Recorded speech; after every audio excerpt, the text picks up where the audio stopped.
नमस्कार दोस्तों, welcome back. आप देख रहे हैं कॉफ़ी विद सुमित जैन। दोस्तों, थोड़ी सी मेरी तबीयत ख़राब है। मैं आज ऑफिस में नहीं गया हूँ। ये तीसरी वीडियो बना रहा हूँ आपके लिए। लेकिन ये तीसरी वीडियो 3 दशकों तक जो उल्टी गंगा बॉलीवुड में बह रही है, ये उसके बारे में बात करने के लिए मैं बना रहा हूँ आज। और कुछ खुलासे आपको होंगे, और आप अगर थोड़ा सा रिफ्लेक्ट करेंगे इन चीज़ों के ऊपर, आपको समझ आएगी कि हमारे साथ क्या खेल ये मुंबई वाले खेलते जा रहे हैं।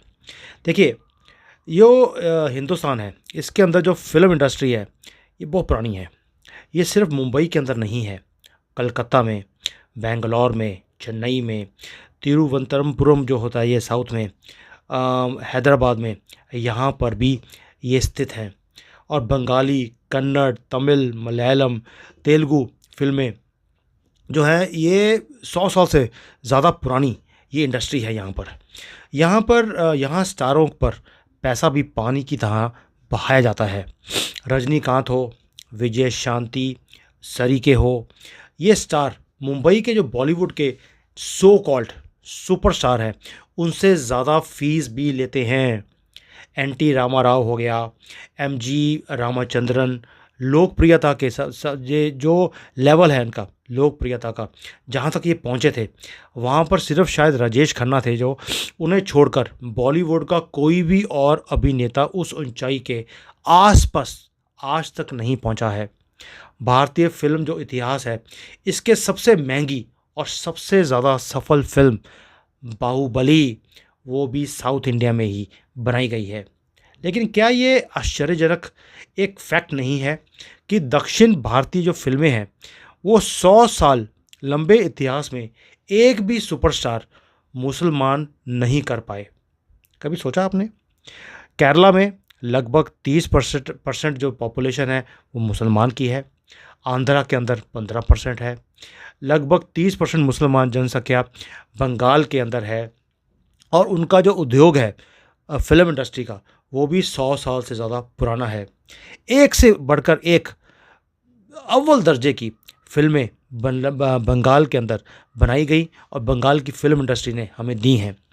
हिंदी फिल्म इंडस्ट्री में धूम मचाने वाले विमल रॉय, ऋषिकेश मुखर्जी, शक्ति सामंत, असित सेन, फिल्म निर्देशक, बॉलीवुड को जो बंगाल की इंडस्ट्री है, उन्होंने हमें डायरेक्टर्स भी, प्रोड्यूसर्स भी हमें प्रोड्यूस करके दिए।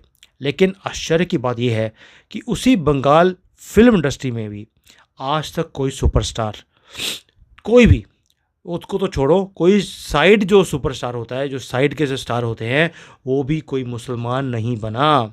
लगभग यही स्थिति उसी मुंबई में स्थित मराठी फिल्मों की भी है। वहाँ की भी इंडस्ट्री बहुत बड़ी है, बहुत समृद्ध और बहुत पुराना इनका इतिहास है। महाराष्ट्र में भी जो मुसलमान पॉपुलेशन है वो 15% है।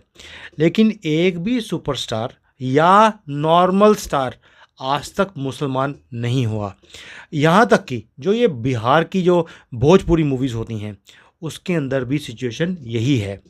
अब आप मुझे पूछेंगे कि यार आखिर ये क्या वजह है कि सारा मुस्लिम जो टैलेंट है वो केवल मुंबई की फिल्म इंडस्ट्री में ही नज़र क्यों आता है?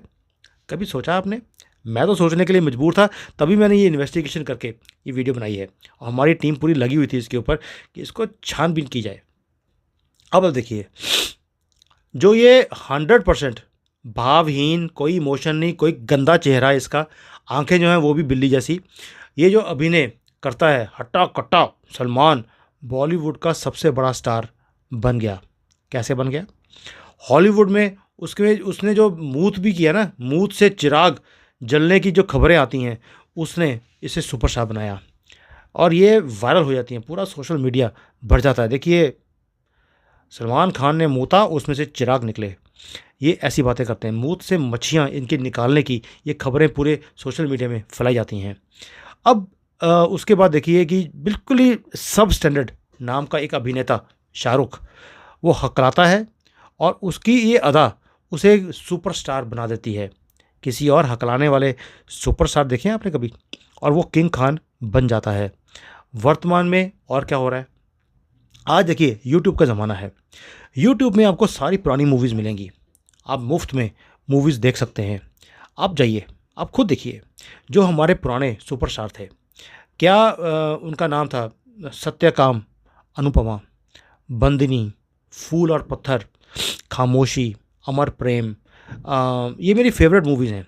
सफ़र में जहाँ जैसे राजेश खन्ना ने जो अदाकारी दिखाई उसने, ये हकलाने वाले, ये निस्टंडे, ये बिना चेहरे के, बिना कोई किसी भी टैलेंट के, ये उनके सामने खड़े भी हो नहीं पाते। लेकिन ये जो जोड़ी है, ये खान फैमिली, लेकिन ये जोड़ी 20-25 साल से बॉलीवुड की खोपड़ी पर नाच रही है। आखिर ऐसा क्यों है? क्या कारण है कि चेन्नई, हैदराबाद, कोलकाता, साउथ इंडिया में की जो फ़िल्म इंडस्ट्री है, 100 साल के इतिहास में कोई मुस्लिम सुपरस्टार नहीं हुआ, लेकिन बॉलीवुड में पिछले 25-30 सालों में मुस्लिम के अलावा कोई और सुपरस्टार बना ही नहीं, और जो बना उसके उन्होंने दिखा दिया, खुदकुशी हो गई उसकी। आपको मालूम है मैं किसकी बात कर रहा हूँ? बॉलीवुड में पिछले 30 सालों में ये उल्टी गंगा क्यों बह रही है? कभी सोचा आपने? उसका रीज़न है 1990।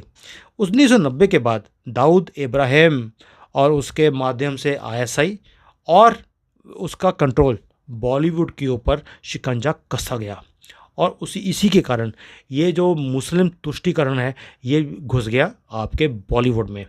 और 1990 के बाद महाराष्ट्र में किसका दबदबा था? वो था शरद पवार, और उसकी राजनीति का सिक्का चलता था।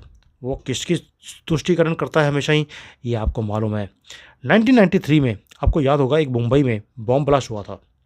उसके बाद बनाई गई थी एक एन वोरा की कमेटी। उस उन्होंने जो कमेटी है, उन्होंने अपराधियों को, माफिया नेताओं, इन सब का जो सांठ-गाँठ है उसको नकाब करने के लिए एक रिपोर्ट दी थी, जो आज तक इन्होंने बाहर नहीं निकलने दी। रिपोर्ट बनी हुई है। हद तो ये है कि उसे उजागर करने के लिए जो सुप्रीम कोर्ट है, उन्होंने भी उसके ऊपर रोक लगा दी। जिस दिन ये रिपोर्ट बाहर आएगी, कभी तो आएगी बाहर, ये छुप नहीं सकती, उस दिन ये भी खुलासा सामने आ जाएगा कि बॉलीवुड में 30 साल से ऊपर से ये उल्टी गंगा क्यों बह रही है, कौन कौन इसमें इन्वॉल्व था, क्यों इसके अंदर सारे के सारे बेनकाम होने वाले हैं, इंक्लूडिंग मिनिस्टर्स, हमारे ये करप्ट जजेस, जो 170 दिन छुट्टियों के बाद भी ये बोलते हैं साल की कि हमें अपनी फैमिली के साथ टाइम बिताने को वक्त ही नहीं मिलता है। दैट मीन्स 170-80 दिन जो छुट्टियां मिलती हैं, यही बॉलीवुड के सो कॉल्ड जो सुपरस्टार्स हैं, इनके साथ बिस्तर गर्म कर रहे होते हैं किसी और जगह पे, इसलिए इनको टाइम नहीं मिलता अपनी फैमिली के साथ 170 दिन छुट्टियां बिताने का, और उन्हीं से पैसे लेकर उन्हीं की फेवर में ये जजमेंट्स देते हैं। अब देखिए, लेकिन एक सिल्वर लाइनिंग भी है कि आपको खुशी भी होगी इस चीज़ की सुनकर कि जो ये उल्टी गंगा बह रही थी, इसका जो प्रवाह था, उसे रोक दिया गया है। अब जो तेज़ी से ये जो पानी बह रहा था एक ही डायरेक्शन में, वो तेज़ी से सूख भी रहा है, और इनकी जो नदी है उसमें पानी बचा नहीं है। और यही कारण है कि जो देश का प्रधानमंत्री है ना, वो बॉलीवुड का ये जो भांड है, ये चोर चक्के, ये मुसलमान, ये गंदी कौम, मोदी जी के निशाने पर ये आ चुके हैं, और इसलिए इन लोगों का भांडा फोड़ने के लिए ही मैं ये वीडियोस बनाता हूँ। मुझे मालूम है पूरा इकोसिस्टम मेरे पीछे लगा हुआ है, सारा लेफ्ट विंग, क्योंकि ये सारे के सारे इस लूट के अंदर शामिल हैं। ये मेरे अकाउंट को बंद कराने की कोशिश करते हैं, हर रोज़ स्ट्राइक लगवाते हैं, हर रोज़ रिपोर्ट करते हैं, लेकिन मैं भी हटने वाला नहीं हूँ। मैं भी एक एक जो हमारे फॉल्ट लाइंस हैं, जैसे इन्होंने घेरा डाला हुआ है हमारी संस्कृति के ऊपर, हमारे देश के ऊपर, इनका भांडा मैं फोड़ता रहूँगा जब तक मैं जीवित हूँ। और मैं आपसे एक ही गुजारिश करता हूँ, जब जब आपने इकट्ठे होकर आपने इनकी वीडियोस को बहिष्कार करना शुरू किया, तब से कभी ये मंदिरों में जाते हैं हमें लुभाने के लिए कि भाई इनकी मूवी चल जाए। पहले तो ये शर्म करते थे मंदिरों में जाने के लिए, और इनके तो हराम है ये चीज़ें, लेकिन अब पैसों के सामने ये हरामीपन कोई भी लेवल तक ये लेके जा सकते हैं। इन्हें संभलने का मौका मत देना आप। जैसे आपने इनका बहिष्कार किया मूवीज़ का, उसके बाद ये थोड़ा सा बंदे ते पुत्र बनने शुरू हुए हैं, और प्रधानमंत्री मोदी जो हैं, जो ये जिहाद माफिया है बॉलीवुड के अंदर, उसकी कमर को तोड़ने में लगे हुए हैं। और ये जो माफिया है, ये भी मोदी जी के खिलाफ लगा हुआ है, उनके खिलाफ मूवीज़ बनाने से ये हटते नहीं हैं। ये लड़ाई तो चलती रहेगी जब तक हम हैं और जब तक हम इनकी लड़ाई में शामिल नहीं होते और इनका बहिष्कार, इनकी मूवीज़ को, ये जो सो कॉल्ड सुपर स्टार्स हैं जो मुँह से मच्छियाँ निकालते हैं और लोग गिनते रहते हैं कि भाई ओह इन्होंने मुँह दिया, इनको जब तक आप इनको अपने निशाने पर नहीं लेके आएंगे, आप इनके निशाने पर हमेशा ही रहोगे और बेवकूफ़ बनते जाओगे। दोस्तों अभी और चर्चा बहुत है, बहुत कुछ करने वाला है। मैं एक और वीडियो इसके ऊपर बनाऊंगा, that I will share with you. आज मेरे पास टाइम है, आज मैं झाड़ी लगाने वाला हूँ वीडियोस की। तो अगली वीडियो में भी we will talk about this so called superstar Salman Khan. इसके ऊपर एक वीडियो और बनाता हूँ मैं। चलिए अगली चर्चा में फिर मुलाकात होती है। जय हिंद, वंदे मातरम।